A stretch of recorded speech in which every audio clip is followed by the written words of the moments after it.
자, 이걸 먹으면 뇌졸중과 심근경색이 잘 일어나더라. 그러니까 혈관이 잘 막히더라. 안녕하세요, 닥터원입니다.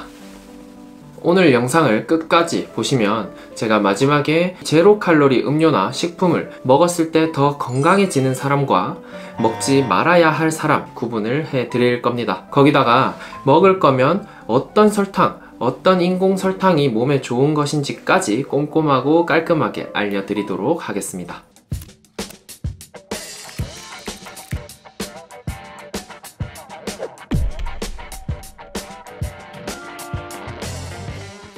요즘 마트나 편의점 어딜 가나 보이는 단어가 있습니다. 바로 제로입니다. 편의점을 가면 거의 모든 음료가 제로 칼로리로 나오고 있습니다. 심지어 제로 아이스크림, 제로 칼로리 맥주까지 나오는 시대입니다. 보통의 음식은 탄수화물, 단백질, 지방, 이 탄단지가 들어있어서 당연히 칼로리가 있고 단맛, 고소한맛, 짠맛 등이 나는데 이거를 감미료, 인조설탕으로 대체를 해서 맛은 비슷하게 내면서 칼로리를 한번 줄여보자. 이 칼로리가 줄면 살도 빠지고 건강에도 좋지 않을까. 그래서 덜 먹는 거랑 마찬가지이면서 또 맛의 즐거움은 포기하지 않겠다. 언뜻 들어보면 괜찮은 생각인 것도 같습니다. 하지만 감미료, 인공설탕도 결국은 화학 성분이거나 특정 설탕을 화학 처리한 것이기 때문에 독성과 부작용에 대해서 절대 자유롭지 않습니다. 당연히 의사들에 의해서 아주 다양한 연구들이 진행되고 있었고, 얼마 전에 이 많은 연구들을 모아서 WHO에서 인공 감미료에 대한 가이드라인을 처음으로 발표를 합니다.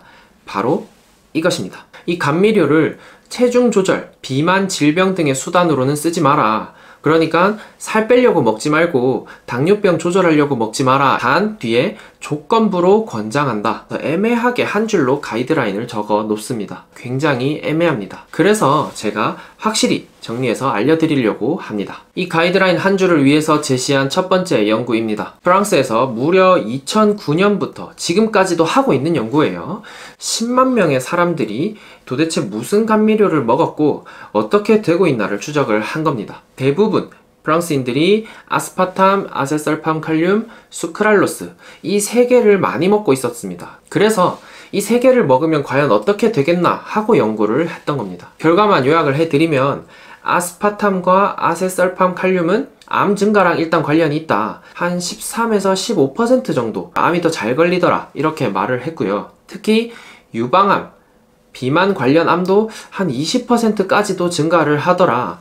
이게 살이 잘 빠지는지도 잘 모르겠지만 독성이 있지 않느냐 라고 하면서 꼭 이거에 대한 추가 연구를 하자라고 결론을 짓습니다. 또 그 다음 연구입니다. 이번엔 아스파탐만 모아서 이 쥐를 가지고 실험을 해봅니다. 엄마가 아스파탐을 먹고 태어나서 아기가 계속 먹은 상태와 태어난 새끼가 처음으로 아스파탐을 먹었을 때 과연 어떤 변화가 일어나고 또 둘 사이의 차이는 있을 것인가, 이런 연구를 했던 거죠. 그러니까 태어나서 조금 지나서 아스파탐을 먹었더니 많이 먹든 조금 먹든 큰 차이는 없이 백혈병이 많이 걸리더라.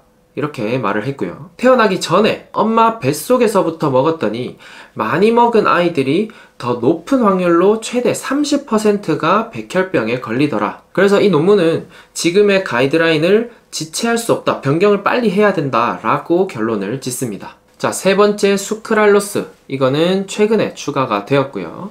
결론만 말씀드리면 먹는 만큼 많이 먹을수록 많이 암이 늘어나더라. 돌연변이를 일으키고 암의 원인이 된다.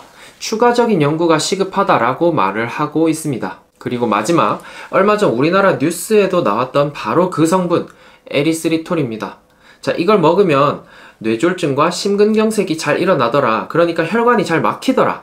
이런 뉴스가 나왔었는데요. 어쩌면 설탕보다 더 혈관에 안 좋으니까 먹지 마라. 차라리 설탕을 먹어라. 라고 했던 그 에리스리톨입니다. 이거에 대한 연구에 따르면 혈전이 무려 2배 가까이 더 잘 생기더라. 꼭 조심해라. 라고 그때 발표를 했었습니다. 이 많은 연구들을 종합해서 가이드라인을 이렇게 발표를 했다니 아마 식품 회사들이 조금 무섭지 않았을까 라고 추측을 제 개인적으로 해보고요.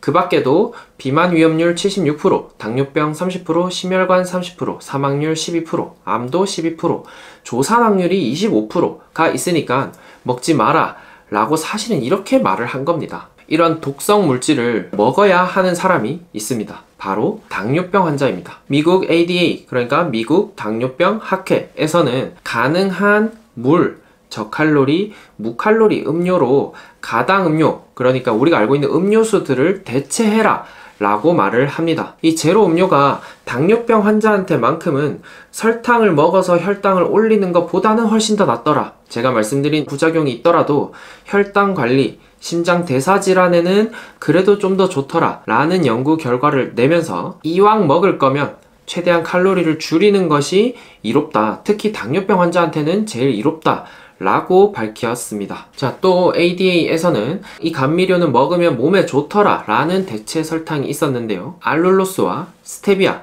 입니다. 그 중에서도 알룰로스를 조금 더 많이 언급을 했는데요. 알룰로스를 먹었더니 혈당 조절도 조금 더 잘 되는 것 같고 인슐린 수치도 조금은 도움이 되었더라 라고 밝혔습니다. 다른 감미료들은 머리도 나쁘게 하고 치매에도 안 좋다는 연구도 있었는데 알룰로스는 그렇지 않더라. 그래도 너는 조금 좋다고 권고할 수 있다 라고 ADA에서 마무리를 하게 됩니다. 이런저런 설탕을 안 먹고 물을 마시면 가장 몸에 좋겠지만 사실 한 번에 끊기가 쉽지 않습니다. 그래서 여러분들이 조금이라도 덜 드시는 게 당연히 좋겠고 혹시 먹어야 한다면 알룰로스가 들어있는 제품을 드시는 게 좋겠습니다. 지금까지 닥터훈이었습니다. 구독, 좋아요, 알람 설정까지 부탁드립니다. 안녕.